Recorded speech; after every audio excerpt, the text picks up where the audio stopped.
Fire season 15 जून से शुरू होता है, लेकिन इस वर्ष की बात करें तो इस मर्तबा फायर सीजन से पहले ही जंगल आग से धधकना शुरू हो गए थे।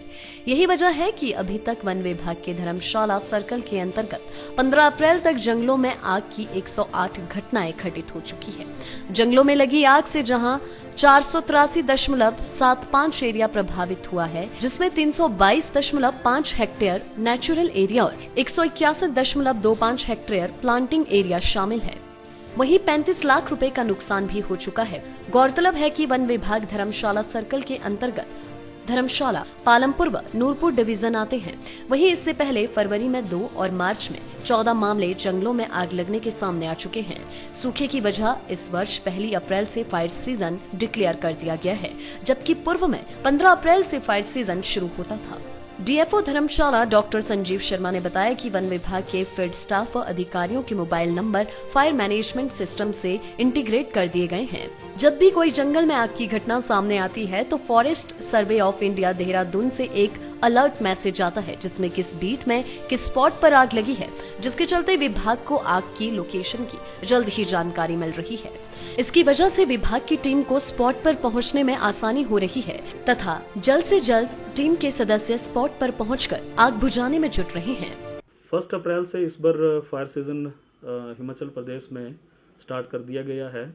पहले ही हम 15 अप्रैल से ऑफिशियल फायर सीजन डिक्लेयर करते थे, लेकिन सूखे की हालत को देखते हुए इस बार 1 अप्रैल से ये फायर सीजन डिक्लेयर कर दिया गया है। हमारे फील्ड स्टाफ और जितने भी अधिकारी हैं उनके मोबाइल नंबर अब फायर मैनेजमेंट सिस्टम से इंटीग्रेट कर दिए गए हैं, मीन उस पर लगा दिए गए हैं, तथा जब भी कोई फायर का इंसिडेंस होता है तो forest survey of India Dehradun से हमें एक अलर्ट मैसेज आता है, जिसमें उस जगह के लेट और लॉन्ग दिए होते हैं, लैटिट्यूड लॉन्गिट्यूड दिए होते हैं कि किस बीट में किस स्पॉट पे ये आग डिटेक्ट हुई है मॉडिस सिस्टम के माध्यम से। इससे हमें ये हेल्प मिल रही है कि जो फायर डिटेक्शंस में अर्ली डिटेक्शन हो जा रही है, तो जो रिस्पांस पीरियड है फॉरेस्ट स्टाफ का उस स्पॉट में पहुंचने के लिए वो कम हो जा रहा है। हम इमीडिएटली हमारी टीम वहाँ के लिए जहाँ पे फॉरेस्ट इसका फायर का अलर्ट आया है उसके लिए मूव कर जाती हैं और उसकी कंट्रोल के लिए लग जाती हैं, जिससे वन संपदा को नुकसान होने से बचाया जा रहा है।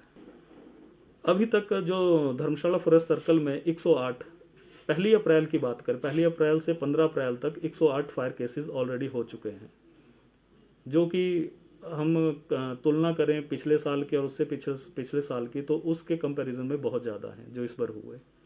देखिए, इसमें जो पोस्ट मानसून पीरियड रहा उसमें रेनफॉल बहुत कम हुई। इवन जनवरी जो विंटर में रेनफॉल होती थी उसके कंपैरिजन में भी काफ़ी कम रेन, बहुत कम रेन इस बार इस साल में रिसीव हुई, जिससे ड्रॉट लाइक कंडीशंस अर्लियर आ गई। गर्मी ज़्यादा पड़ी, जिसकी वजह से गर्मी का सीज़न जल्दी स्टार्ट हो गया। पानी इसमें ड्रॉट कंडीशंस रही, जिसकी वजह से आग लगने की घटनाएं इवन फरवरी से ही हमने रिपोर्ट करना स्टार्ट हो गई थी।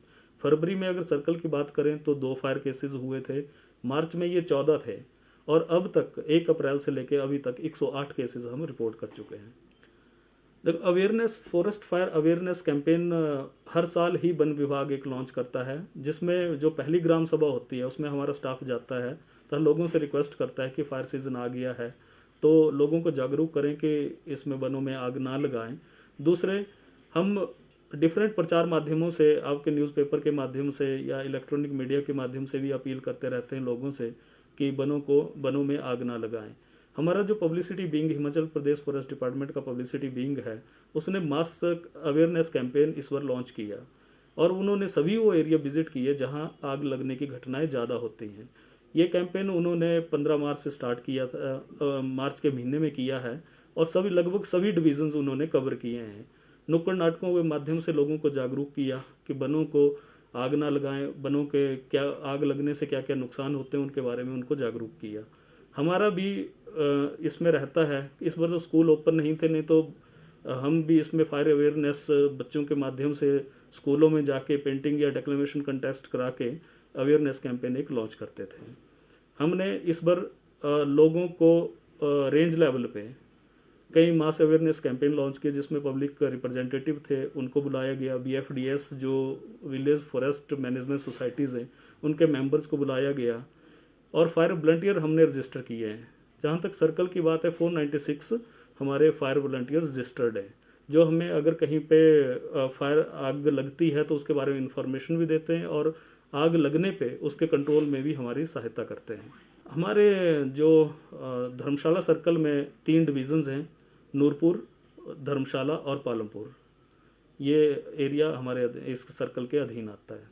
एग्जैक्ट डाटा मैं FIR का आपको बता दूंगा, लेकिन FIR भी इस केसेस में हम रजिस्टर करते हैं, क्योंकि जहाँ तक लॉस की बात करें तो प्लांटेशन जलती है उसमें लॉस होता है, उसमें FIR देना हमें मैंडेटरी रहता है क्योंकि वो राजस्व का नुकसान होता है। लाइफ टाइम्स टीवी के लिए धर्मशाला ब्यूरो की रिपोर्ट।